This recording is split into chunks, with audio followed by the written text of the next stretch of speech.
예, 18세기에 미국에서 영적 각성 운동을 이렇게 촉발시켰던 조나단 에드워드 목사님은 선교와 종말 그리고 역사에 관해서 이렇게 진지하게 생각하면서 이렇게 선교가 이루어지는 것은 기도가 있었고 그리고 부흥이 있고 그러고 난 다음에 선교가 있었다라는 겁니다. 그러니까 기도와 영적 각성 그리고 세계 복음화라고 하는 순차적 패턴으로 복음이 전진한다라고 말씀하셨습니다. 저는 조나단 에드워드 목사님이 그 전에 한 가지를 전제하고 있었다라고 생각합니다. 그 기도 전에 바로 말씀인 것이죠. 말씀에 대한 충만한 깨달음을 통해서 기도가 드러나게 되고 기도의 열정이 부어지는 겁니다. 그러니까 말씀을 깨달았다고 하는 것은 기도로 연결이 돼야 돼요. 깨달았다고 하면서 삶이 변화되지 않는 사람들의 주된 특징은 기도하지 않는다는 겁니다. 머리로는 알고 있어요. 근데 삶으로 전혀 나타나지 않아요. 그 성품이 바뀌지도 않아요. 그러니까 기도하지 않는 사람에게는 기대할 것이 없어요. 왜냐하면 하나님으로부터 공급을 받지 못하고 있다는 또 다른 증거이기도 해요. 그러니까 얼마든지 교리적 지식을 가지고 이렇게 사람들과 이렇게 교제하고 또 이렇게 아는 척하고 잘난 척할 수 있어요. 근데 기도하지 않으면 삶이 변화되지 않아요. 그것을 우리는 깊이 생각해야 됩니다. 그래서 말씀이 깨달았다면 그 다음에는 기도가 당연히 나타날 수밖에 없어요. 왜냐하면 그 말씀대로 살 수 있는 능력이 자신에게 없잖아요.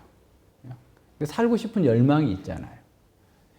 그래서 그 열망을 따라서 내가 기도할 수밖에 없는 것이죠. 그래서 부흥은 하나님께서 교회에 찾아오시는 사건이에요.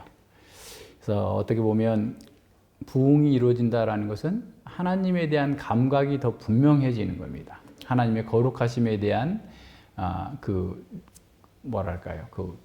감각이 더 깊어지고 그래서 하나님 앞에서 두렵고 떨면서 하나님 말씀에 대해 순종하고자 하는 그런 거룩한 열망들로 채워지는 것이 부흥이라고 할 수 있어요.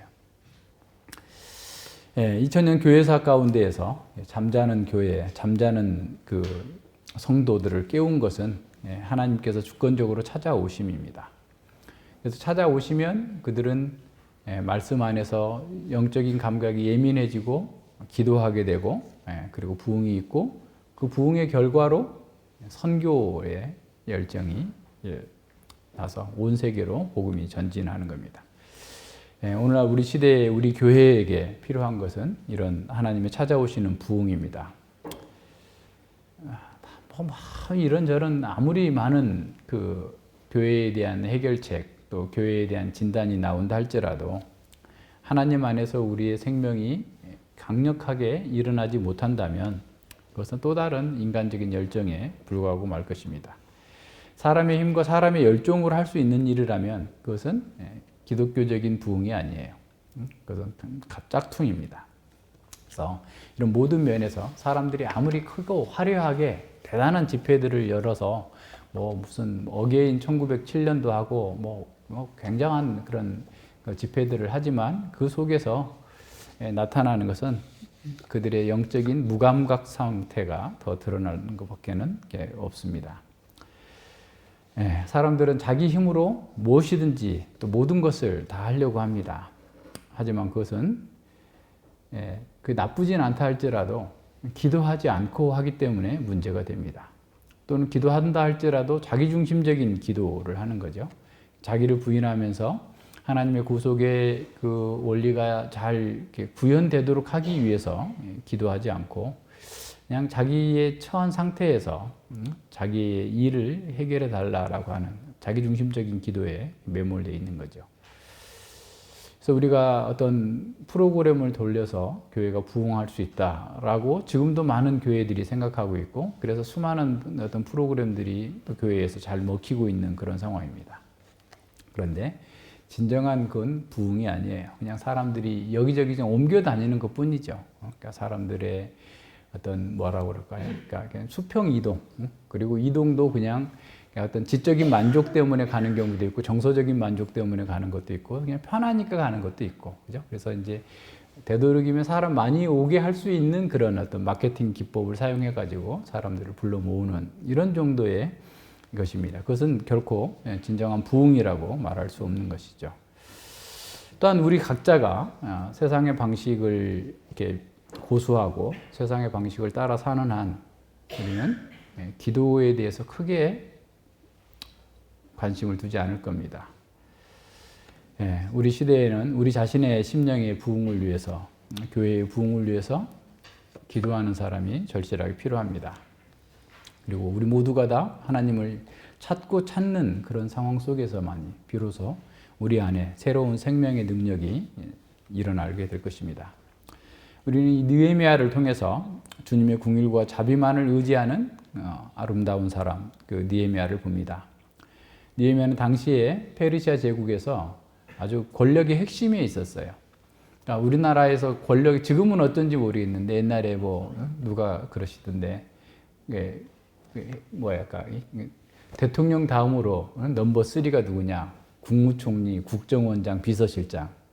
이 세 사람이 물론 이제 헌법에 게시된 국무위원회 순서로 따지면 대통령, 국무총리, 외무장관 이렇게 나가는데 실제로 권력을 행사하는 그 사람들은 비서실장, 국무총리, 국정원장이네 정보를 다 쥐고 있으니까 지금은 어떤지 모르겠습니다만 근데 지금 이 느헤미야는 비서실장 정도예요. 그러니까 여러분의 술관원이니까 술 따라주는 관원이니까 그냥 우리 하급 서비스하는 사람이라고 생각할지 모르지만 당시에는 왕들을 막 독살하는 일이 너무 많기 때문에 자기가 믿을 수 있는 최측근의 사람을 이렇게 술관원으로 삼은 거예요. 그래서 이 술관원으로 있던 그런 사람입니다. 그러나 이 느헤미야는 자신의 권력과 자신의 어떤 인간적인 지혜를 의뢰하지 않고 오직 전적으로 하나님께서 찾아오시기만을 사모하면서 아주 어떻게 보면 극한적인 기도를 했던 사람이에요. 4개월 이상을 그냥 꾸준하게 기도하면서 하나님의 그 은혜를 구했던 사람입니다. 오늘날 교회가, 오늘날 성도들이 마치 뿌리에서 반쯤 잘려져 나간 어떤 줄기처럼 무기력한 이유는 이런 하나님으로부터 오는 그런 생명력을 공급받지 못하고 세상의 것에 자기 중심적인 것에 자꾸 매몰되어 있기 때문에 그런 상태에 머물러 있는 겁니다. 역사적 배경을 보면요. 하나님께서 선지자에게 말씀하신 대로 이스라엘은 망했고, 그죠? 주전 587년에 망했고, 그리고 70년 만에 다시 회복되리라 라고 했던 그 약속대로 주전 538년에 고레스에 의해서 이제 돌아오게 되죠. 포로 상태에서 돌아왔어요. 그들은 돌아올 때 에스겔에서 보여주고 있는 그 성전의 환상을 보면서 정말 아름다운 왕국이 이제는 이루어질 것이다라고 하는 큰 기대를 가지고 왔지만 막상 와서 보니 성전이고 성벽이고 다 허물어졌고 남아있는 사람들도 얼마 안 되고 그 엄청난 고난 가운데에서 어찌할 바를 모르고 있는 그러면서 시간이 흘러갑니다. 538년 스룹바벨의 인도를 통해서 귀환했고 또 주전 458년에 그러니까 그 뒤로 거의 한 70년 후에 또 에스라의 인도를 통해서 왔고 그리고 지금 445년에 느헤미야가 오는 동안까지 계속해서 수많은 난관과 장애물들이 그들을 가로막고 있었어요. 이것은 오히려 가나안 땅을 정복했던 여호수아 때보다도 더 힘든 심각한 그런 상황 속에서 있었던 것이죠. 열악한 상황이죠. 자, 여기서 첫 번째 우리가 주목해야 될 것이 있습니다.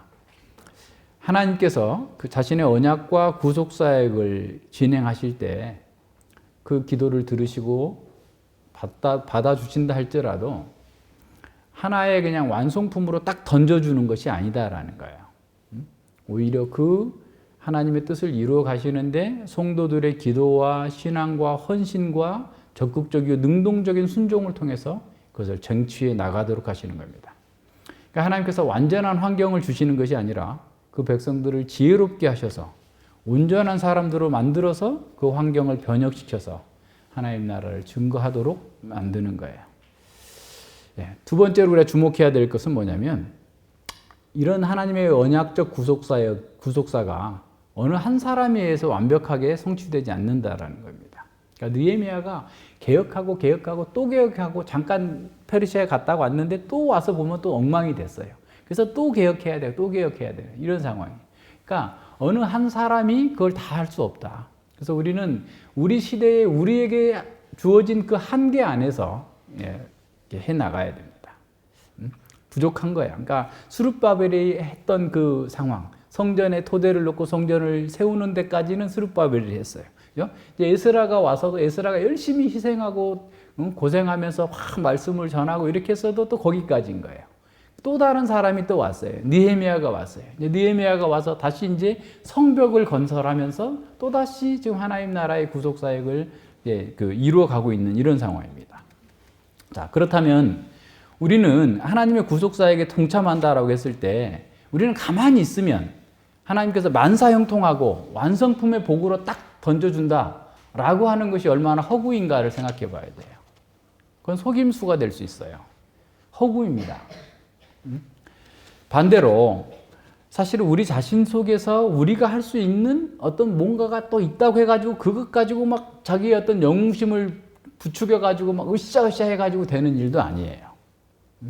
그러니까 우리가 뭔가를 다 하겠다고 하는 그런 강박관념으로부터 벗어나야 돼요. 성경엔 그렇게 결코 그런 사람이 없습니다. 모세도 거기까지 끌고 왔는데 40년 동안 지도해 왔는데 제발 하나님 저 요단강 건너서 발 한 번이라도 담가보고 죽게 해주세요 라고 했는데도 아니야 너 여기까지야. 다 할 수 없어요. 다 하려고 욕심내면 안 된다는 거예요. 각각의 시대에 각각의 사람들에게 주어진 만큼 우리에게 벽돌 한 장 놓고 가라 하면 그렇게 가는 거예요. 터 닦다가 가라 하면 가는 거예요. 우리가 할 수 있는 일 안에서 충성하면 됩니다. 지금 그걸 우리에게 보여주고 있어요.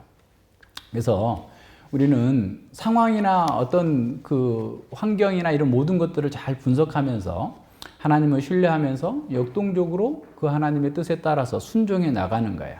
자신의 한계를 인정하고 그리스도 안에서 함께 지체된 성도들과 함께 그 일을 동역하고 그리고 다음 세대에 또 잘 넘겨주고 이게 중요해요. 다음 세대에 잘 안 넘겨줘가지고 망한 경우가 교회들이 얼마나 많아요. 로이 존스 목사님 같은 경우도 그렇게 열심히 사역해가지고 교회가 크게 이렇게 일어났는데 이 양반이 갖고 있는 결점이 있었어요. 그러니까 이게 결점이 성령론에 있는 결점이 있는데 누구도 이 로이 존스 목사님의 성령론에 대해서 이렇게 동의하지 않는데 알티 켄달이라는 사람이 동의하는 거야. 이 사람한테 딱 넘겨줬더니 이 사람은 완전 오순절주의로 나가버리는 거예요. 돌아다녀 버리는 거예요. 교회가 완전히 망해버렸어요. 그래서 나중에 그 돌아가시기 전에 소천하시기 전에 알티 켄달에게 내 장례식에 어떤 순서도 맡기지 말라. 이게 놀라운 일이잖아요. 자기 후임 목사에게 아무것도 시키지 말아라. 그 정도로 이제 고통스러운 그 상황이 되는 거죠. 그래서 우리는 잘 사람들을 세우고 그 사람들이 다음 세대가 또 그 일을 잘해 나갈 수 있도록 지금 우리가 할 수 있는 일에 대해서 최선을 다해서 하는 거예요. 바로 느헤미야는 그런 지도력과 삶의 능력을 나타내 보입니다. 근데 그게 어디서 왔느냐? 기도를 통해서 왔어요. 기도함을 통해서 그는 시대적 사명을 잘 감당해낼 수 있었고 그것을 통해서 지혜와 능력을 얻고 그 막중한 수많은 반대자들이 켜켜이 쌓여있는 그 속에서 그 일을 잘 감당해냈습니다. 느헤미야는 페르시아 제국의 그 아닥사스다 왕 20년에 왕들의 겨울 피서지였던 수상궁에서 왕의 그 술을 담당하는 그런 관원이었죠. 그러니까 이런 면에서 굉장히 왕의 오른팔로 사용됐던 그런 사람입니다. 이런 그 중책을 맡은 느헤미야는 추운 겨울인데도 겨울에는 또 이렇게 따뜻한 그런 그 수산궁으로 가가지고 거기서 쉴 수 있고 특혜를 누리는 왕과 함께 부귀영화를 누릴 수 있는 그런 사람입니다. 그는 굉장히 풍요로운 삶을 살았을 거예요. 근데 그는 그 자신의 영달에 크게 관심을 갖지 않았습니다. 유대에서 온 자신의 형제 하나니를 통해서 유다 백성들의 그 환난을 봤어요. 3절에 보면 큰 환난을 만나고 능욕을 받으며 예루살렘 성은 회파되고 성문은 소화되었다라는 소식을 듣고 곧바로 금식하면서 기도하기를 시작합니다.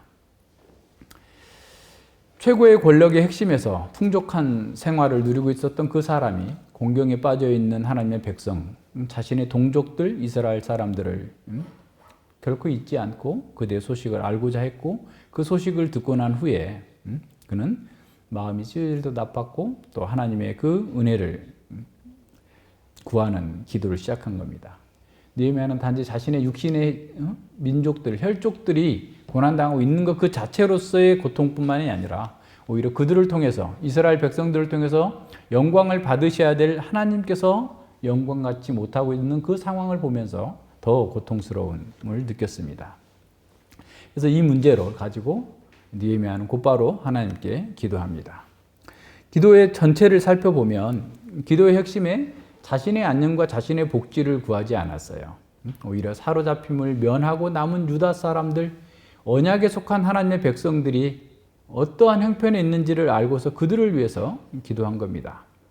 느헤미야는 멸망한 이스라엘의 미래와 하나님 나라의 도래가 지금 그들 남아있는 자들에게 달려있음을 선지자들의 기록과 구전을 통해서 이미 알고 있었던 사람입니다. 그래서 느헤미야는 이스라엘의 회복이 바로 하나님 나라의 회복임을 알았기에 이렇게 기도했던 것입니다. 그는 하나님의 크시고 위대하신 성품과 두려우심, 언약을 지키시는 성실하심, 계명을 지키는 자에게 긍휼을 베푸시는 그런 하나님을 찬양하면서 간구하고 있어요. 이것이 느헤미야의 기도의 첫 번째 특징입니다. 그 두 번째 기도의 특징은 기도 속에서 자신과 고난받는 남은 자들의 공동체를 구별하지 않았어요. 동일시하고 있다는 겁니다. 그러니까 그는 몸은 수산궁에 있다 할지라도 예루살렘에서 남아있어 고난당하고 있는 그 형제들을, 공동체들을 생각하게 된 겁니다. 그래서 바울 사도가 데살로니가 교회에게 편지를 쓰면서, 고린도에서 편지를 쓰면서 형제들아 우리가 잠시 너희를 떠난 것은 얼굴이요 마음은 아니니 너희 얼굴 보기를 열정으로 더욱 힘썼노라. 그러니까 이럴 정도로 그를 사랑하면서 보기를 간절히 바랐던 것이죠. 그래서 느헤미야는 하나님의 백성들의 죄와 환난을 자신의 것으로 동일시하면서 희생적으로 밤낮으로 기도하면서 간절히 중보 기도를 하였습니다. 하나님의 사람들은 이방의 종교인들처럼 자신의 번영과 자신의 영광만을 위해서 여기저기 찾아다니는 종교적인 떠돌이가 아닙니다. 하나님의 사람들은 공동체적 사명을 인식하고 그것을 완수하기 위해서 언약적 유기체로 생명적으로 연합해 있는 사람들입니다. 모세는 그 모압에서 가나안 땅을 바라보면서 광야 2세대들에게 이렇게 말씀합니다. 신명기 5장 2절과 3절입니다. 우리 하나님 여호와께서 호렙산에서 우리와 언약을 세우셨으니 이 언약은 여호와께서 우리 열조와 세우신 것이 아니요 오늘날 여기 살아있는 우리 곧 우리와 세운 것이라 라고 말씀합니다. 사실 호렙산에서 이 언약을 받았던, 율법을 받았던 광야 1세대들 거의 다 죽었어요. 그리고 지금 광야 2세대들입니다. 그런데도 불구하고 이 광야 2세대들에게 그대로 언약이 적용되고 있다라고 말씀하고 있어요. 또한 이 언약은 그렇기 때문에 오늘날 우리에게도, 그리스도인에게도 세우신 그런 언약이기도 합니다. 이 모든 사실은 시공을 초월하여서 언약 공동체의 연속성과 그 공동체가 서로 하나로 유기체로서 연결되어 있다는 것을 우리가 알도록 해주는 겁니다. 따라서 우리는 주님 안에서 하나님의 자녀들에게 그들을 위한 기도는 곧 나를 위한 기도라는 사실을 기억해야 됩니다.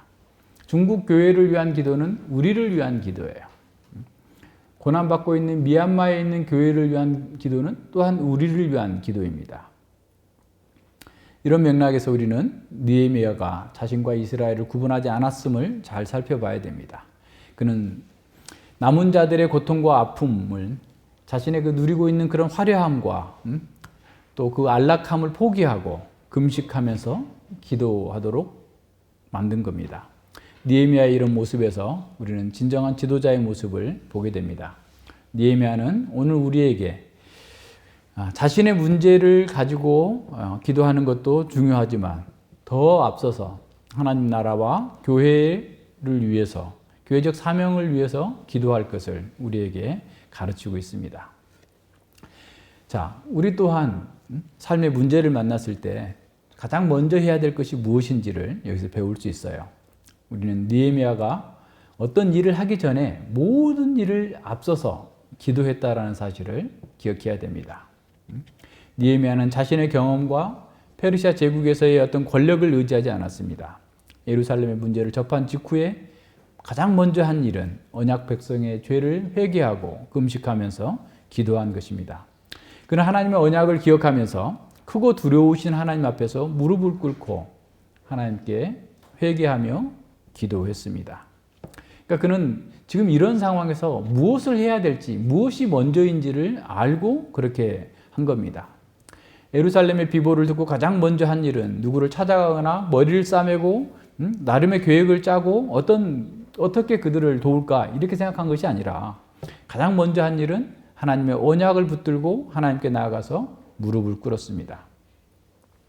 아닥사스다 왕이 느헤미야의 그 표정이 전과 다르다고 느끼면서 그에게 왜 그러느냐, 뭐 때문이냐 라고 물었을 때도 아닥사스다 왕의 말과 자신의 대답 사이에 또 묵도하면서 기도하는 거예요.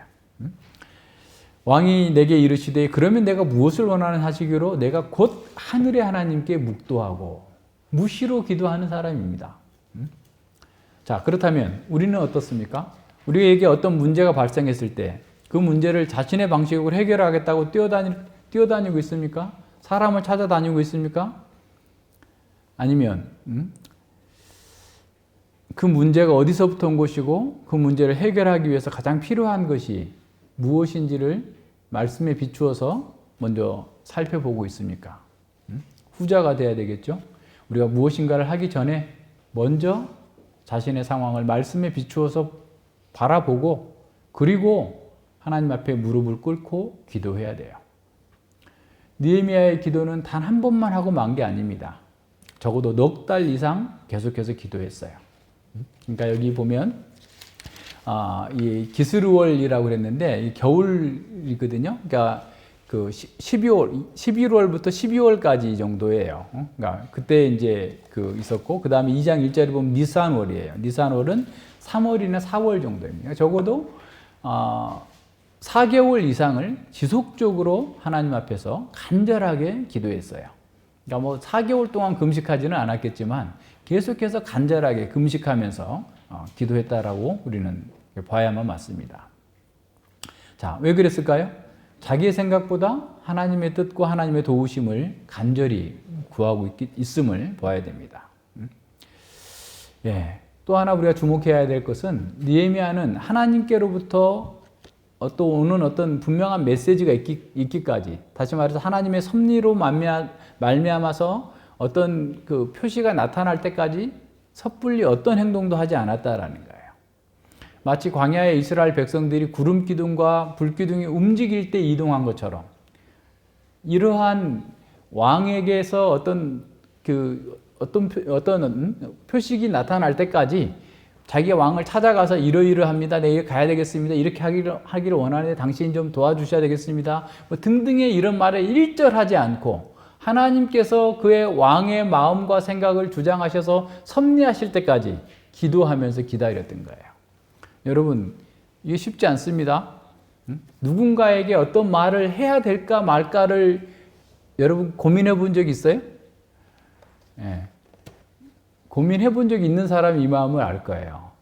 그러니까 이 말을 할까 말까, 이 말을 해서 이 사람에게 유익할까 아닐까 어떻게 될까 결과를 막 생각하면서 이렇게 지내본 사람이라면 이 마음을 알 수 있어요. 하나님께서 어떤 표식을 보여줄 때까지는 내가 기도하면서 기다리겠다라고 하는 그런 자세가 필요한 거예요. 하나님의 뜻을 살피면서 하나님의 때를 기다릴 줄 아는 사람, 그런 사람입니다. 그리고 하나님의 응답이라는 사실이 확신이 들 그 상황에는 가장 신속하고 정확하게 적극적으로 그 문제를 대처해가지고 풀어냅니다. 그러니까 이 정도로 느헤미야는 평소에 하나님의 말씀을 연구하고 기도하면서 하나님의 뜻을 확인하고 하나님 안에서 지혜와 능력을 얻고 있다는 사실을 보여주고 있어요. 그래서 하나님의 사람들은 자신의 비전, 하나님의 비전을 성취하기 위해서 기도하면서 늘 계획하는 거예요. 이런 상황들이 있을 때 내가 하나님 저를 지금 예루살렘에 보내주시옵소서. 예루살렘의 문제와 유다의 그 허물어진 성벽을 쌓도록 저를 통해서 역사하여 주시옵소서라고 기도하면서 만약에 왕이 이렇게 나온다면 나는 어떻게 준비해야 될 것인가를 기도하면서 계속해서 자기 안에 하나님의 뜻을 이룰 수 있는 가장 실제적이고 구체적인 방안들을 생각해 놨었기 때문에 왕이 뭐 때문에 그러느냐라고 했을 때 즉각 기도하면서 이러이러이러이러합니다. 그것도 왕비가 옆에 있는 자리에서 왕이 거절할 수 없는 그런 상황들 속에서 얘기를 한 거예요. 필요한 것들 다 구합니다. 그냥 우연히 나온 게 아니에요. 그러니까 우리는 기도한다고 하면서 아무것도 안 하는 사람은 그 기도하는 사람이 아니에요. 기도하면 하나님께서 이루어주겠지, 완성품으로 뚝딱 주시겠지라고 생각하는 사람은 정말 하나님의 뜻에 무지한 거예요. 앞서 얘기한 것처럼 하나님께서는 완성품으로 우리에게 주시지 않아요. 준호가 집을 한 채 주시옵소서 기도한다고 해서 그래 여기다 너 집 딱 청와대 앞에 하나 떨어뜨려 줄 테니까 거기 가서 살아라 이렇게 하시지 않아요. 그렇게 할 수 있도록 지혜와 능력과 모든 것들을 갖출 수 있도록 그를 변화시켜 나가면서 능력 있는 사람으로서 그렇게 할 수 있도록 만들어 주시는 겁니다. 자, 두 번째 봅시다. 느헤미야는 하나님께 그 언약을 상기시키면서 주님 이렇게 언약하셨잖아요. 지금 그 언약을 이루어 주시옵소서라고 기도합니다. 주를 사랑하고 주의 계명을 지키는 자에게 언약을 지키시며 긍휼을 베푸시는 주님이라고 부르면서 기도하는 거예요. 다시 말해서 이것은 인간적인 노력이나 인간적인 방법으로 이룰 수 없다라는 사실을 알고 하나님의 약속과 언약을 붙들고 크고 두려우신 하나님께 기도하고 있는 거예요. 이는 현재 이스라엘의 고난과 어려움들이 하나님의 언약을 통해서 언약을 배반한 결과라는 사실을 알고 그 언약의 근거에서 다시금 기도해 나가는 겁니다. 예루살렘의 현재 형편, 바벨론과 페르시아 제국과 같은 강대국들이 강해서가 아니라 이스라엘 백성들이 언약을 배반했기 때문이다라는 거예요. 그래서 그는 먼저 죄를 고백합니다. 누군가를 탓하기 전에 먼저 이스라엘의 상황을 영적으로 분석하고 통찰합니다. 그는 언약과 하나님의 말씀에 근거해서 현재의 상황을 보는 거예요. 그리고 그러한 상황을 영적인 원리, 말씀의 원리로 풀어가고자 기도하고 있는 겁니다. 그러니까 우리에게 무슨 상황이 있든지 간에 어떤 상황이든지 간에 1차적으로 말씀으로 해석하려고 하는 작업이 있어야 돼요. 느헤미야가 볼 때 예루살렘 성이 무너지고 성문이 소화돼서 아직도 그걸 회복하지 못하고 있는 것은 스룹바벨이나 에스라의 어떤 그 지도력이 무능했기 때문이 아니다라는 거예요. 또한 이방의 가나안 사람들 그 적들이 방해한 것이 그 근본적인 원인이 아니다라는 거예요. 오히려 그 과정을 통해서 이스라엘 백성들이 하나님의 언약을 어겼다라는 것을 깊이 깨닫기를 바라고 있는 거예요. 1장 7절에 보면 주를 향하여 심히 악을 행하여 주의 종 모세에게 주신 모세에게 주께서 명하신 율법과 율례와 규례를 지키지 아니하였나이다. 이스라엘이 현재 고난을 당하고 있는 것은 하나님을 떠나서 범죄했기 때문이다 라고 선언하고 있습니다. 시편 107편 10절로 12절에 이렇게 시인은 말합니다. 사람이 흑암과 사망의 그늘에 앉으며 곤고와 쇠사슬에 매임은 하나님의 말씀을 거역하며 지존자의 뜻을 멸시함이라. 그러므로 수고로 저희 마음을 낮추셨으니 저희가 엎드러져도 돕는 자가 없었도다. 하나님께서 언약을 배반한 자들에게 그 뜻을 멸시하는 자들에게 고통과 수고를 주셔서 낮추시는 거예요. 그래서 우리에게 고통과 수고가 있다고 한다면 겸손해지도록 하시는 하나님의 선한 손길이라는 사실을 깨달아야 됩니다. 그래서 C.S. 루이스가 말하는 것처럼 고통은 규모큰 세상을 향해서 하나님께 돌아오라고 하는 메가폰이다라고 말씀하고 있는 거예요. 스스로 모든 것을 다 할 수 있다고 생각하는 그런 교만한 그런 생각을 내려놓도록 하는 것이 어떤 면에서 하나님의 언약적 징계입니다. 우리에게도 마찬가지예요. 우리 앞에 어떤 문제가 있든지 어떤 고통이 있든지 그것을 어떤 시각으로 볼 것인가, 하나님의 언약에 비춰서 볼 것인가, 말씀에 비춰서 볼 것인가, 아니면 자기 스스로 그 문제를 풀려고 나갈 것인가, 이것은 180도 그 대응하는 것이 달라질 것입니다. 예레미야는 먼저 영적인 시각으로 모든 상황을 해석했습니다. 이걸 봐야 돼요. 그러니까 우리도 마찬가지입니다. 우리는 늘 자기중심적이기 때문에 그냥 당장 눈앞에 있는 게 문제라고 생각해요. 돈이 문제다. 어떤 사람이 문제다. 또 누구 때문이다. 자꾸 이렇게 생각합니다. 정말 그러나 우리가 하나님의 백성이라고 한다면 물론 그것이 우리에게 영향을 주는 건 사실이에요. 그러나 그것은 종속 변수지 주된 변수가 아니에요. 하나님과의 관계가 틀어지면 그 나머지가 다 틀어지게 돼 있어요. 하나님과의 관계가 회복되면 하나님께도 칭찬을 듣고 사람에게도 칭찬을 받는 것이 맞아요. 그리고 사람들이 공격해도 그것 때문에 막 죽을 것처럼 인상 쓰고 다니고 그러지 않아요. 왜? 베드로전서 1장에서도 그러잖아요. 너희가 극한 환난을 당하지만 기뻐하는도다. 그리스도를 보지 못하였으나 사랑하는도다. 그리스도인은 다른 사람이에요. 왜? 그 속에 하나님의 생명이 있는 사람이 그리스도인이잖아요. 그런 사람은 모든 문제를 하나님 앞에서의 자신의 관계로 보는 것이지 하나님 제껴놓고 누구 때문이야 하는 사람은 아직 지금 시작도 안 됐을 수도 있어요. 점검해야 됩니다. 우리의 삶의 방향과 우리의 삶의 방식이 하나님의 말씀을 위반하고 있는 것은 아닌지 확인해 봐야 돼요. 하나님의 말씀을 떠나 있는 것은 아닌지 확인해야 됩니다. 요한계시록 2장 5절에서 에베소 교회에게 예수님께서 말씀합니다. 그러므로 어디서 떨어진 것을 생각하고 회개하라라고 말씀하세요. 우리는 하나님의 말씀으로 우리 속에 있는 문제, 고난, 고통을 진단하고 해석해야 됩니다.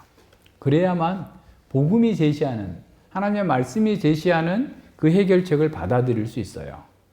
그 하나님의 해결책을 붙잡기 전에 정말 먼저 해석이 돼야 하나님의 처방을 받아들여야, 하나님의 진단을 받아들여야 하나님의 처방을 수용하고 그렇게 해 나갈 수 있는 겁니다.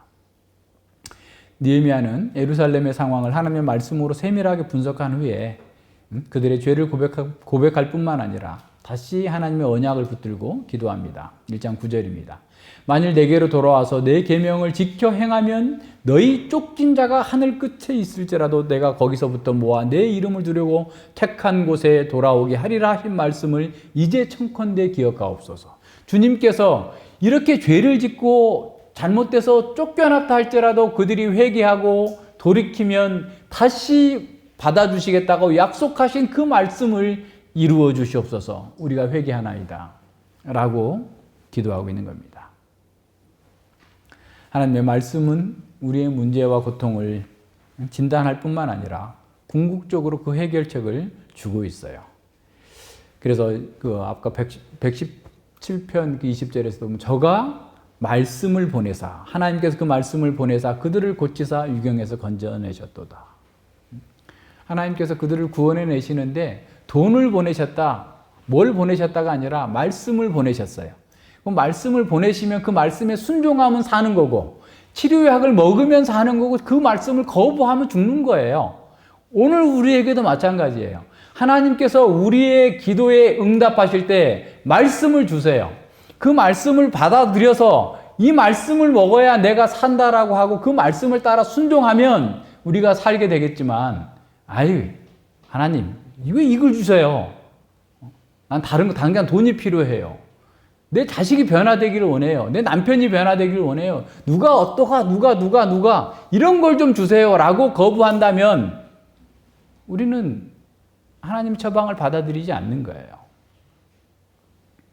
자, 하나님의 말씀을 받아들이는 것이, 수용하는 것이, 하나님의 진단을 받아들이는 것이 첫 번째 해결책이고, 그 처방을 내가 실행하는 것이 문제의 궁극적인 해결책이 나올 거예요. 자, 세 번째 봅니다. 느헤미야는 수상궁에 있었지만 예루살렘의 폐허에 대한 공동체적 책임감을 갖습니다. 공동체적 연대를 기억하고 있는 거예요. 그에게 이스라엘 자손이 주 앞에 범죄한 것은 곧 나와 나의 아비집이 범죄한 것이다라고 1장 6절에서 고백합니다. 이는 느헤미야의 기도에서 가장 크게 부각되는 부분이에요. 느헤미야는 자신의 기도를 종의 기도와 주의 이름을 경외하기를 기뻐하는 종들의 기도로 동일시합니다. 그러니까 자신과 이스라엘 백성들을 동일시하고, 그죠? 자신의 형통을 이스라엘 백성들의 형통과 또한 동일시하는 거예요. 이스라엘이 범죄한 것은 느헤미야가 범죄한 것이고, 느헤미야가 형통한 것은 또한 이스라엘이 형통한 것이다라고 말씀드리고 있습니다. 거룩하신 주님 앞에서 자신과 이스라엘 공동체를 함께 굴복시키면서 자신과 이스라엘이 하나의 공동체로서 주님 앞에서 회복되기를 간절하게 사모하면서 기도한 겁니다. 진정한 관심과 사랑은 동일시에 있어요. 에스라도 자신의 동족을 구원하기 위해서 그들과 동일시하면서 결단했습니다. 모든 사람이 그래요. 그러니까 하나님의 백성들은 사실은 개인주의적인 그런 삶을 살 수가 없어요. 에스더도 죽으면 죽으리라 하면서 나아가잖아요. 하나님의 아들이 이 땅에 육신을 입고 오신 것 또한 죄인인 우리와 동일시 하시기 위해서 오신 거예요. 그가 부활하신 것도 우리를 부활의 길로 인도하시려고, 생명을 주시려고, 우리와 동일시 하시려고, 하나님의 아들이 되게 하시려고 기꺼이 사람이 되셨고 우리를 위해 고난당하셨습니다. 이러한 언약 공동체적 연대는 에스라 9장에 있는 에스라의 기도에서도 아주 자주 나타나요. 에스라는 개인적으로 나의 하나님을 외치면서 기도합니다만 그 속에서 우리가 이랬나이다 계속 하는데 그 에스라 9장에 있는 에스라의 기도에 우리라는 말이 20번 나와요. 20번. 그러니까 에스라는 나의 하나님 곧 우리의 하나님이라고 표현하고 있어요. 자, 개인의 잘못이 공동체의 잘못이 되고 공동체의 잘못이 곧 개인의 잘못이라고 하는 이스라엘 신앙의 공동체적 연대 안에서 기도하고 있음을 우리는 주목해야 됩니다. 이런 공동체적 동일시는 어려운 환경 속에서도 예루살렘 성벽을 재건할 수 있는 가장 핵심적인 자원이었어요. 예루살렘의 성벽을 건축하는 데 있어서 어떤 물리적인 자원이 아니라 공동체적인 연대가 가장 큰 자원이었다는 사실을 기억해야 됩니다. 그래서 그들이 공동체를 보호하고 공동체 안에서 하나님의 백성으로서의 사명을 감당하는 성벽이 필요한 거예요. 성벽 자체는 아무 소용이 없어요. 성벽 자체만 있으면 뭐합니까? 커다란 집이 있으면 뭐합니까? 그 속에서 맨날 싸우고 있다면, 사람이 없다면, 사랑이 없다면 아무 의미가 없는 거죠. 오히려 고통스러울 뿐입니다. 예전에 그랬잖아요. 망하기 전에 견고한 성이 있고 하나님의 성전이 있었기 때문에 우리는 별짓을 해도 괜찮다. 종들을 억압하고 탄압하고 온갖 사회적 불의가 이방인들보다 더 많이 있으면서도 이 성벽은, 예루살렘 성벽은 누구도 넘볼 수 없는 거야. 실제로 최강의 군대, 바벨론 군대가 1년 6개월 동안 포위하면서 두들겨 쳤어도 깨지지 않을 정도로 강한 성이었어요. 그러나 하나님을 떠나서 공동체적 연대가 깨져서 다 각자 도생하자 그러면서 서로 억압하고 탈취하고 죽여가는 그런 상황 속에서 외부의 적이 아니라 내부의 적들 때문에 하나님의 언약을 버렸기 때문에 그들은 멸망했던 거예요. 오늘 우리도 마찬가지입니다. 오늘날 교회와 성도들이 무기력한 원인 중에 하나는 다 개교의 중심이에요. 개인 중심적인 구도로 다 바뀌었습니다. 자신을 교회와 그리스도의 몸된 지체로 보지 않는 거예요. 그런 상태로서는 어떤 힘도 발휘할 수 없어요. 개인적으로 아무리 잘해도 싸워 이겨낼 수 없습니다. 하나님은 교회의 지체로 사는 사람들의 기도를 들으세요. 그러니까 아무리 한 개인이 탁월하다 할지라도 교회와 분리된 사람의 기도를 하나님께서 듣지 않으십니다. 그러니까 기도는 그리스도 안에서 드려져야 돼요. 그리스도 안에서라는 말은 그리스도의 몸된 공동체 안에서 드려져야 되는 거예요. 그래서 주기도문에서 처음부터 끝까지 우리 하늘에 계신 우리 아버지요. 우리 아버지의 이름이 거룩히 받으시고 우리 아버지의 나라가 임하시고 우리 아버지의 뜻이 이루어지고 우리 공동체에게 일용할 양식을 주시고 우리 공동체에게 죄사함의 은혜와 감격을 주시고 우리 공동체가 시험에 들지 말게 해달라고 기도하고 있어요. 오늘 우리 시대의 우리의 기도 한번 돌아봐야 됩니다. C.S. 루이스는 우리의 모든 기도는 예수 그리스도의 끊임없는 기도와 연합되어 있으며 전체 교회가 드리는 기도의 일부다라고 말씀하고 있어요. 그러니까 우리의 기도는 우리 기도의 단독으로 가는 게 아니라 그리스도의 기도에 합쳐서 하나님께 올라가는 거고 전체 교회에서 드리는 그 기도 속에 포함되어서 올라가는 거예요.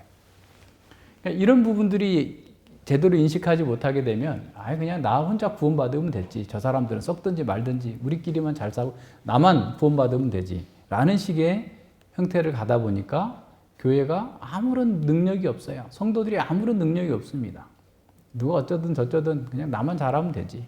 이런 식으로 방기하고 방관하는 거예요. 그렇게 해서는 안 됩니다. 자, 느헤미야가 지속적으로 기도한 것은 자기 뜻을 이루어 달라고 그런 것이 아니라 하나님의 뜻을 이루어 달라고 기도한 겁니다. 수일 동안 슬퍼하면서 하나님 앞에서 금식하면서 기도했어요. 산발적으로 그냥 한두 번 기도하는 게 아니라 지속적으로 계속해서 주야로 기도했습니다. 늘 그 마음에서 기도가 떠나지 않도록 그렇게 했던 것이죠. 모든 사역을 또한 느헤미야는 기도로 마무리합니다. 13장 그 29절로 31절에 보면 다시 하나님께 기도해요. 그 굉장히 개인적인 기도 같지만 그것도 공동체 속에서 드려지는 기도입니다. 우리는 느헤미야가 일의 시작과 또 진행과 마무리 과정 하나하나 속에서 철저하게 하나님께 기도하는 것을 볼 수 있습니다. 모든 과정 하나하나가 쉬운 것이 하나도 없었어요. 곳곳에 지뢰밭이었습니다. 느헤미야는 자신의 기도와 또 하나님의 말씀을 통한 그런 통찰력을 가지고 그가 원했던 그 이상 이스라엘 백성들이 하나님 나라의 그 공동체로서 준비될 수 있도록 자신의 역할을 충실하게 감당해냈습니다. 느헤미야 1장과 2장은 성벽 재건이라는 그 사역의 중요성을 강조하는데 기술하고 있지만 느헤미야서 마지막 장에 나타나는 그 결과는 분명히 그 이상의 결과를 나타냈음을 볼 수 있어요. 그것은 단순한 성벽의 재건이 아니라 이스라엘 백성의 신앙의 재건, 삶의 개혁과 재건이었음을 우리는 볼 수 있어요. 그들은 성벽을 재건하기 위해서 모였지만 그들은 영적 삶을 그들의 영적인 삶을 재건하고 회복하는 그런 결과를 낳았습니다.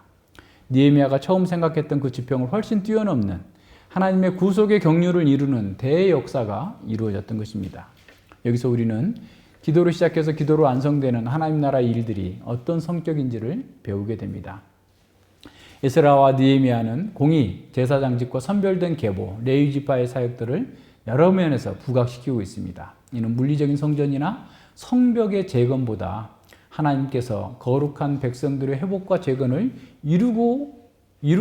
이루기를 원하신다라는 사실을 잘 알고서 그 뜻을 따라서 행했음을 보여주고 있는 겁니다. 그래서 단지 외적인 부흥을 뛰어넘어서 우리 속에 있는 공동체 내부에 하나님께서 찾아오시는 내부의 부흥을 이루어냈던 것입니다. 이는 이스라엘 백성과 우리에게 물리적인 회복보다는 영적인 회복이 더 중요하다라는 것을 보여주고 있어요.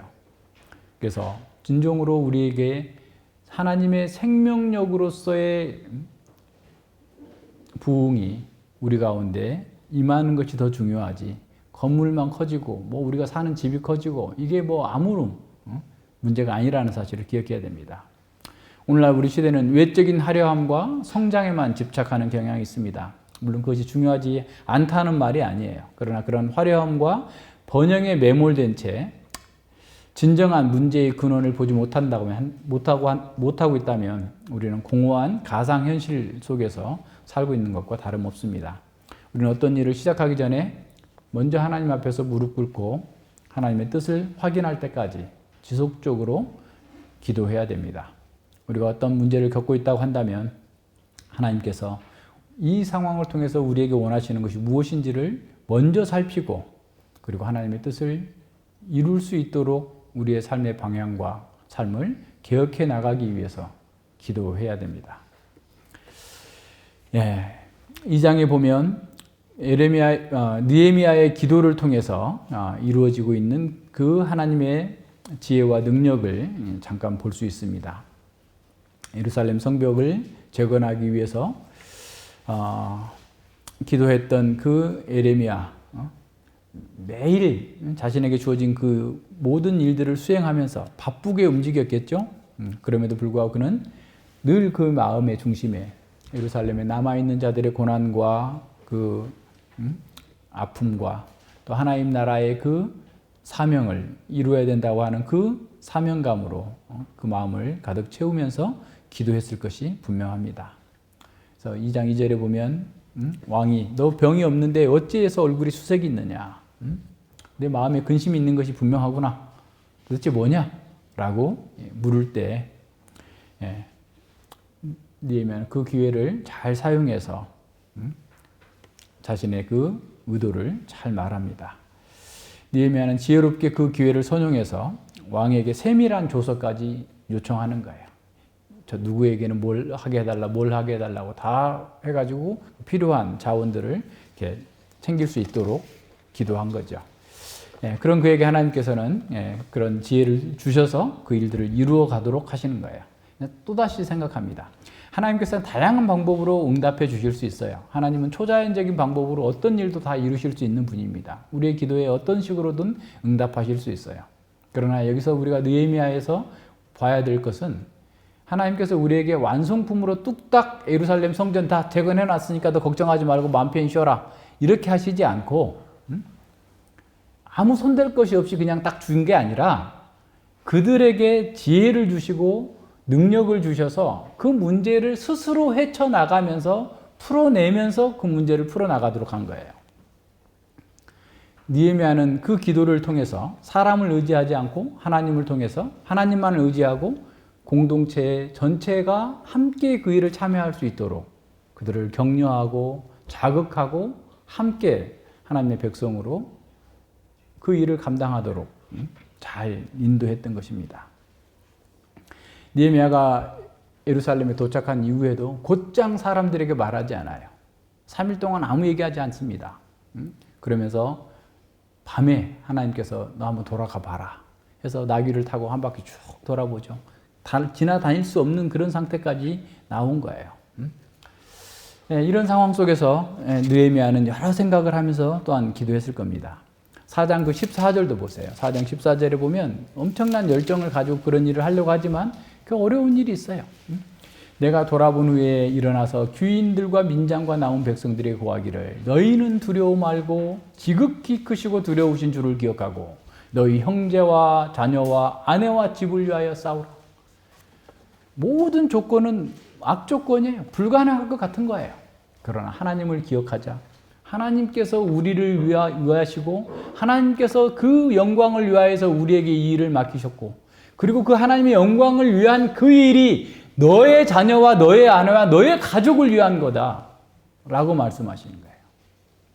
너희들을 위해서 이 일을 하면 하나님께서 영광 받으실 것이 아니라 오히려 하나님 나라의 일을 하면 너희와 가족과 너희 자녀들이 보호받을 것이다 라고 말씀하고 있는 거예요. 또 5장에 보면 느헤미야는 가난한 백성들이 그 일을 하기 위해서 막 빚을 지고 또 자녀들까지 종으로 팔아야 되는 이런 불의한 상태가 이렇게 벌어지고 있는 걸 보면서 호되게 책망을 합니다.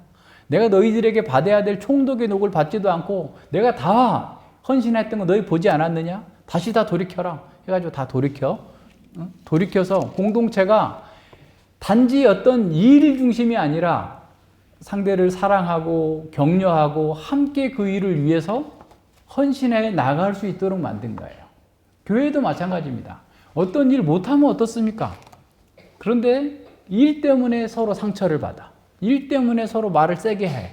일 때문에 분쟁과 원망이 생겨요. 그렇게 하면 안 돼요. 이런 면에서 느헤미야의 지혜를 보게 됩니다. 6장 11절에도 보세요. 6장 11절에도 보면 이 악한 자들이 계속해서 지뢰밭을 만들어 놓고 야, 너 뭐 성전으로 돌아가자. 아니, 도비아가 뭐 나와서 만나서 우리 좀 서로 얘기 좀 하자. 다 잡아먹으려고 지금 이렇게 하고 있는 상황이에요. 근데 11절에 보세요.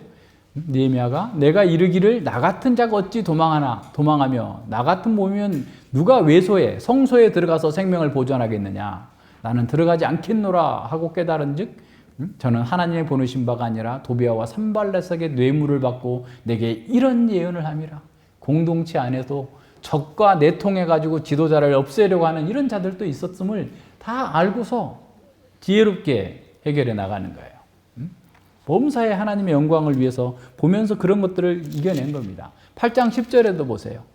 8장 10절에서 보면 에스라의 그 설교를 듣고 회개하면서 막 통회하고 기쁨 그 가운데 있는 사람들에게 8장 10절에서 느헤미야가 또 이르기를 너희는 가서 살찐 것을 먹고 단 것을 마시되 예비치 못한 자에게는 너희가 나누어 주라. 이 날은 우리 주의 성일이니 근심하지 말라. 여호와를 기뻐하는 것이 너희의 힘이니라.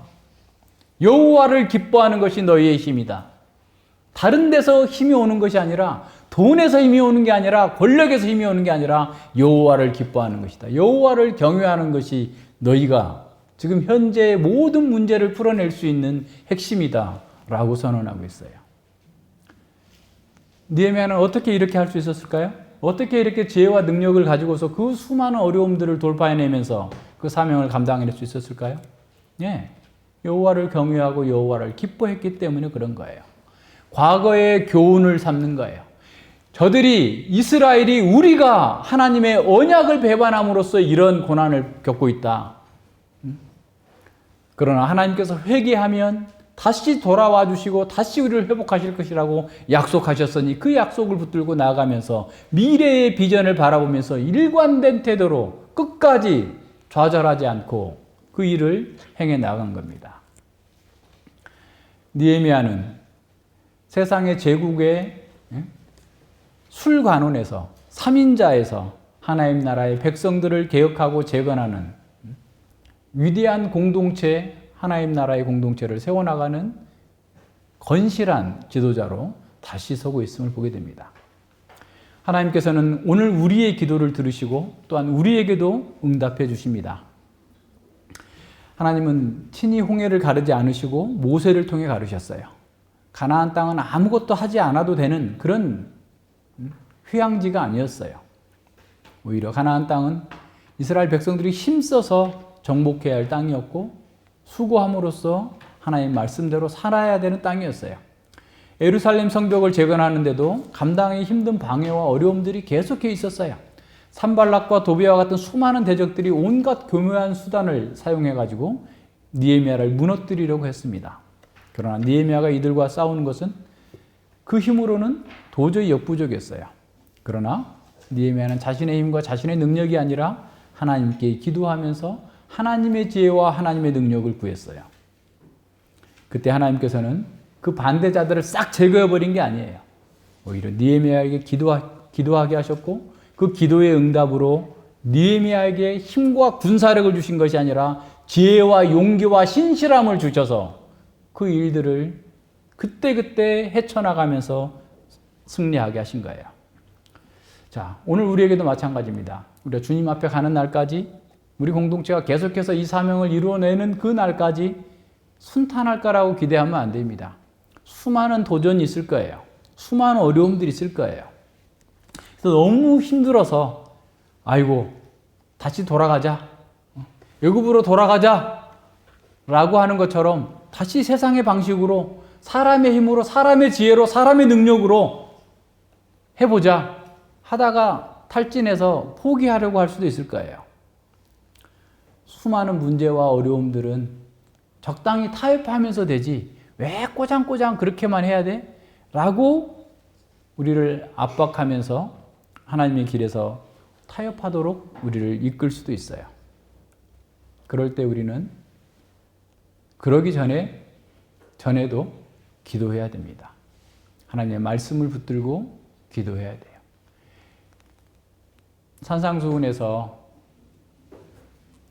산상수훈이 111절입니다.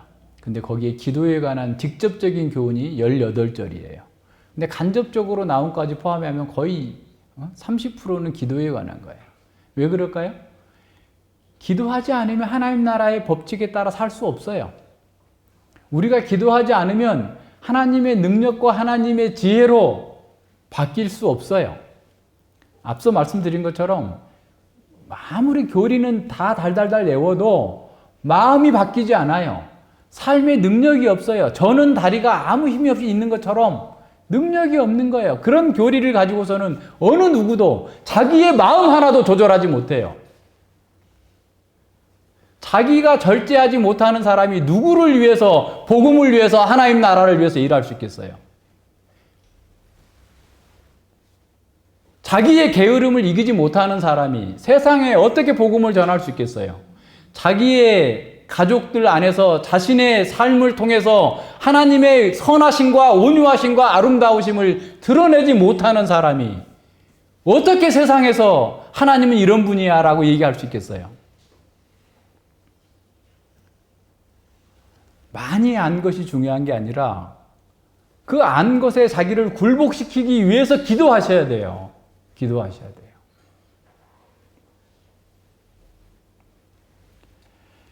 하나님께서 약속해 주셨어요.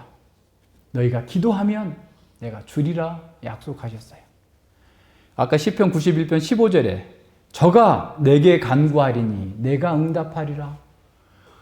너희들이 기도한다면 내가 응답해 주리라. 저희 환난 때에 내가 저와 함께 하여 저를 건지고 영화롭게 하리라. 우리 사는 날 동안이 다 환난이에요. 예수님께서 그랬잖아요. 그날의 환난은 그날의 족하다. 환난 때에 우리에게 기도하라고 하시는데 기도하지 않는 거예요. 내가 알아서 하겠다고 하는 거예요. 내 육신의 정욕이 더 먼저 일어서서 다 하는 거예요. 그래서 안 되는 거예요. 하나님의 약속입니다. 하나님께서 저가 내게 간구하리니 하나님의 백성은 간구할 것이고 하나님은 그에게 응답하실 것이다. 환난 때에 나에게 부르짖으면 내가 그와 함께하고 저를 건져내리라 라고 약속하셨어요. 근데 어떻게 건져내신다고요? 우리에게 지혜를 주시는 거예요. 물론 완성품으로 주실 때도 있어요. 우리가 배가 아플 때 배가 안 아프게 할 수도 있고 어떤 일도 그 세상을 뒤집어서라도 우리를 구원해내실 수 있어요. 그러나 하나님의 일반적인 방법은 느헤미야에게 주셨던 것과 똑같아요. 우리가 기도하고 지혜를 주시고 능력을 주시고 그 상황을 말씀으로 분석하고 해석하고 말씀대로 적용하여서 말씀의 처방대로 하면서 하나님의 영광을 나타내고 우리도 영화롭게 만들어 주시는 거예요. 이것이 하나님께서 우리에게 주시는 응답입니다. 하비 콕스는 세속의 도시라고 하는 그 책에서 세속의 도시의 특징은 실용주의와 신성 모독이다라고 말했습니다. 현대인들은 더 이상 다른 세계로부터 오는 높은 권세와 통치를 그리고 힘을 인정하지 않습니다. 왜냐하면 자기가 최고의 권위의 자리에 앉아 있기 때문에 그렇습니다. 그래서 사람들은 자신의 틀 안에서만 세상에서 보여주는 그 틀 안에서만 자신과 현실을 볼 수밖에 없어요. 근데 문제는 오늘날 그리스도인들도 자신의 고통과 세상의 문제를 해결하기 위해서 하나님께서 개입하셔야 된다고 생각하지 않아요. 그래서 간절하게 기도하지 않습니다. 기도를 하긴 하는데 큰 기대와 갈망 없이 형식적인 절차처럼 다른 일 다 해보고 그냥 보험 드는 것처럼 간소하게 처리하는 거예요. 교회에 나오는 사람들도 현실의 문제를 해결하기 위해서 하나님이 아니라 새로운 전문 지식과 기술을 의지하고 법과 제도의 계획에 기대를 걸고 어떤 정치 지도자가 그 문제를 해결할 것이다라고 기대합니다. 육체의 질병과 고통에 대해서는 새로운 의학 기술이 개발되면 해결될 것이라고 기대하고 경제적인 필요에는 무한한 욕구를 충족시키기 위해서 금융과 경제 체제가 그걸 채워줄 거라고. 주식이 그냥 끝없이 올라갈 거고 집도 계속해서 올라갈 거고 막 올라가다 보면 뭔가가 될 거다라고 하는 생각을 하고 있는 거예요. 그것으로 기대하는 거예요. 자존감과 죄책감은 심리학이 다 해결해 줄 거라고 생각하는 거예요. 이런 불경건한 이데올로기가 이런 불경건한 이념이 강력한 영향을 미쳐서 교회 안에서도 큰 힘을 발휘하고 있습니다. 교회 내에 상담사들이 얼마나 많은지 몰라요. 그리스도인들이 성경으로 자신과 세상을 해석하면서 기도하기보다는 의학 정보를 더 의지하고 경제의 흐름을 더 많은 관심을 갖습니다. 그런 사람들의 기도하자고 하면 기도하기는 하지만 기도는 현실의 방편들이 듣지 않을 때를 대비해서 드는 영적 보험처럼 종속 변수로 생각하고 있습니다. 하지만 기도하는 사람은 현실을 무시하면서 이룰 수 없는 것을 꿈꾸는 그런 몽상가가 아닙니다. 기도하는 사람이 가장 현실적인 사람이에요. 느헤미야 보세요. 가장 현실에 발붙이면서 가장 적합한 방법으로 수많은 유혹과 장애물을 넘어가면서 하나님 나라의 그 사명을 이루는 사람이잖아요. 왜 그렇겠어요? 가장 세밀한 영적 진단 검사인 성경으로 현실과 역사 전체를 진단하는 거예요. 우리가 이렇게 된 것은 하나님의 언약을 버렸기 때문이다. 하나님을 버렸기 때문이다. 그렇다면 하나님께서 말씀하신 대로 우리가 회개하고 돌아가면 하나님께서 받아주신다고 하셨으니 돌아가자. 하나님의 언약에 충실하자. 하나님의 율법과 규례와 율례를 따라 살자. 라고 하면서 그 문제를 풀어나갔던 겁니다. 하나님의 그 진단과 처방을 받아들이면서 하나님의 구속의 목적이 이루어지기를 전심으로 기도하는 사람. 기도하는 사람은 그래서 모든 일에서 가장 확실하고 유일한 처방인 하나님의 방식을 신뢰하고 인내하면서 지혜롭게 대처하는 사람이에요. 기도하는 사람은 자신의 힘과 세상의 힘, 사람의 힘과 지혜를 의지하지 않는 사람입니다. 하나님의 능력과 하나님의 인도하심을 신뢰합니다. 그는 믿음으로 기도를 통해서 얻은 그 지혜로 현실의 어려움을 간파하고 하나님의 능력으로 그 상황을 돌파합니다. 기도하는 사람은 하나님의 도우심 안에서 가장 현실적인 대책을 세우고 행동합니다. 온갖 어려움을 극복하면서 가장 실제적인 대안을 지혜롭게 제시하면서 문제를 돌파해 나가는 사람이에요. 기도하는 사람은 자신과 세상에서 가장 복된 것이 세상에게 가장 복된 것이 무엇인지를 아는 거예요. 그는 궁극적으로 하나님 나라의 경륜에 참여하는 것이 가장 큰 행복이라는 사실을 압니다. 기도하는 사람은 자신이 원하는 것보다 하나님께서 기뻐하는 것을 먼저 택해요. 왜냐하면 하나님 안에서 자신이 발견되는 것, 하나님과 내가 하나로 되어 있을 때 나에게 가장 큰 복이라는 사실을 아는 사람이기 때문에 그렇습니다. 불경건한 사람들과 기도 없이 살고자 하는 실용주의적인 교인들, 현실주의적인 교인들은 평안과 위로를 얻지 못하고 결국 허무와 절망, 염세주의로 끌려갑니다. 세속의 도시는 현실의 성공과 행복으로 유혹하지만 그 실상은 신기루에 불과합니다. 그래서 어떤 신학자는 세상의 실용주의는 결국 염세주의로 이끌 뿐이라고 말하면서 이렇게 말합니다. 염세주의는 약물과 신비주의와 냉담과 맹목적인 분개와 폭력으로 이끄는 공허감의 최절정에 이르게 된다는 거예요. 그러니까 세상을 의지하고 세상에서 뭔가를 얻겠다고 하는 사람들이 결국 빠지는 게 약물에 빠지는 거고 술에 빠지는 거고 뭔가에 중독되는 거고 신비주의 헛하는 거 찾아요. 무슨 뭐 오컬트 그냥 뭐 점치는 데가 그렇게 많아요. 전주에 그 한옥마을에 갔더니 맨날 문 여는 데는 그런 데만 열어놔. 사람들이 그런 데 와가지고 막 또 중이 뭐 한다고 또 이렇게 써놓은 데도 있고. 갈수록 더 그런 거죠. 냉담해요, 사람들이. 원통함을 풀지 못해. 과거에 잘못한 사람을 용서하지 못해. 말세의 특징이죠. 분개하고 폭력으로 그냥 그래서 뭐 온 세상이 갈수록 더 나빠지는 거예요. 성경의 진단과 처방을 신뢰하지 않고 기도하지 않는 사람들을 그 사회는 모든 영역에서 갈수록 그 왜곡이 심화될 겁니다. 참된 성도는 하나님을 찾는 사람들이에요. 그래서 그 사람들은 가장 복되고 아름답고 고상한 삶을 살게 됩니다.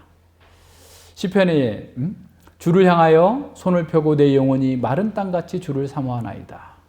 주를 사모하는 사람, 세상을 사모하는 것이 아니라 건강을 사모하고 세상의 어떤 쾌락을 사모하는 것이 아니라 내가 손을 펴고 내 영혼이 마른 땅같이 주를 사모합니다. 마른 땅이 비를 발하는 것처럼. 시편 73편 25절에서 하늘에서는 주 외에 누가 내게 있으리요 땅에서는 주밖에 나의 사모할 자 없나이다. 시편 69편 32절에서 하나님을 찾는 너희들아 너희 마음을 소성케 할지어다. 하나님을 찾는 너희들아 너희 마음을 소성케 할지어라. 자, 우리가 갈급한 마음으로 언약의 하나님께 기도한다면 하나님께서는 바로 그 기도를 통해서 우리를 변화시켜 주실 것입니다. 우리의 눈을 열어서 현실의 문제가 어디에 있는지를 보게 해 주실 것입니다. 또한 우리가 그 문제를 어떻게 해결할 수 있는지, 해결할 수 있는 능력을 우리에게 더하실 것입니다. 야고보는 의인의 간구는 역사하는 힘이 많으니라 라고 말씀했습니다. 누가 의인입니까? 예수님 안에서 자신의 모든 죄가 용서되었다는 것을 믿는 사람입니다. 그런 면에서 우리 모두가 의인이어야 되죠. 현실의 문제를 영적으로 보면서 믿음으로 하나님께 기도하는 사람이에요. 영적으로 보면서 성경적으로 그 문제를 해석하면서 기도하는 사람이 의인입니다. 하나님을 경외하면서 죄와 싸우는 사람이 의인입니다. 하나님께 언약의 복을 주시기를 겸손히 기도하면서 언약의 의무들을 신실하게 행하는 사람, 그 사람이 의인입니다. 느헤미야가 바로 그런 의인이었어요. 우리가 또한 그런 의인이 되어야 합니다. 그는 느헤미야는 기도를 통해서 참된 능력과 지혜를 얻었고 또 자신에게 주어진 사명을 잘 감당해냈습니다. 우리도 느헤미야처럼 영적으로 현실을 해석하고 모든 어려움을 돌파할 수 있는 지혜와 능력을 얻기 위해서 기도합시다. 하나님께서 느헤미야의 기도에 아무것도 손댈 것이 없는 완성품으로 응답하시지 않았던 것처럼 오늘 우리도 완성품을 기대하면 안 돼요. 오히려 그에게 지혜를 주심으로써 스스로 그 문제를 풀어나갈 수 있도록 하나님께서 하십니다. 하나님께서 우리에게도 같은 방식으로 응답하실 것입니다. 우리가도 기도를 통해서 사람을 의지하지 않고 하나님만을 의지하고 누구보다도 하나님의 뜻을 잘 받드는 거룩한 공동체로서 이 땅에서 사명을 감당하기 위해서 기도하는 사람, 그 사람을 사용하셔서 하나님께서 영광을 받으실 것입니다. 우리를 사용하셔서 영광 받기를 원해야 됩니다. 그래서 우리 이웃들에게도 복음이 가득 주는 영광과 평안을 알게 되기를 갈망하면서 헌신하는 그런 복을 누려야 됩니다. 그래서 말씀이 있고 기도가 있고 여러분이 말씀을 받았다면 기도해야 돼요. 기도한다면 여러분 속에서 하나님의 찾아오심과 그 생명력과 지혜와 능력이 솟아나야 돼요. 그리고 그것 가지고 나만 잘 먹고 잘 살아야 되겠다. 저것들은 다 멸시하면서 다 망하라. 이런 게 아니라 오히려 그것 때문에 그들을 불쌍히 여기고 그들에게 복음을 전하고 그들에게 우리가 할 수 있는 최선의 것을 줄 수 있는 사람이 되는 겁니다. 우리를 통해서 하나님께서 그 영광을 받으시기를 위해서 같이 기도해야 되겠습니다. 기도합니다. 하나님 아버지 감사를 드립니다. 날마다 저희들이 하나님의 말씀 앞에서 자신을 보지 않는다면 우리는 또다시 자기의 작은 틀 안에서 자기의 경험과 자기의 한계 안에서 자기 안위와 자기 영광만을 위해서 살고자 하는 그런 관성의 법칙으로 돌아가게 됩니다. 그럴 때마다 우리는 허무와 절망에 부딪히게 되고 고통에 빠지게 된다는 사실을 보았습니다.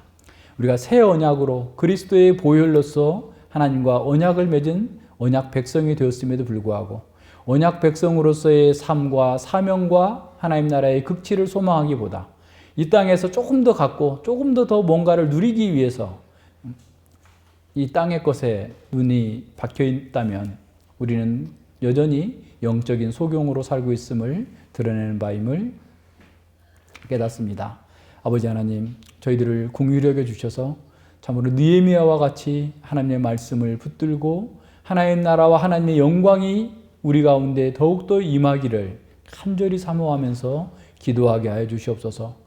우리의 삶의 우선순위가 어디 있는지를 보게 하시고 우리가 성경적인 진단으로 우리 자신을 보게 하시고 세상을 보게 하시고 역사를 바라보게 하여 주셔서 우리가 이 세상의 것에 우리 자신의 것에 매몰되지 않게 하시며 하나님 나라의 그 큰 영광을 바라보면서 기도할 때마다 말할 수 없는 기쁨과 지혜와 능력을 더하여 주셔서 하나님께서 영광 받으시도록 저희들 공동체와 저희들 각자가 더욱더 하나님 안에서 담대하게 하나님을 기뻐하고 하나님을 즐거워하면서 이 세상을 능히 이기며 하나님의 선하심을 증거하고 나타낼 수 있도록 함께하여 주시옵소서. 모든 것이 왜곡되고 무너져 내리고 있는 이 세상 가운데에서 우리가 하나님을 찾고 찾으면서 하나님의 영광을 드러낼 수 있도록 저희들에게 지혜와 능력을 더하여 주시고 그것을 위하여서 날마다 기도하며 주님 앞에서 말씀 앞에 우리 자신을 굴복하고 또 말씀대로 주의 뜻을 이루어 나가는 역동적인 사람들 되게 하여 주시옵소서. 감사드리며 예수님 이름으로 기도드리옵나이다. 아멘.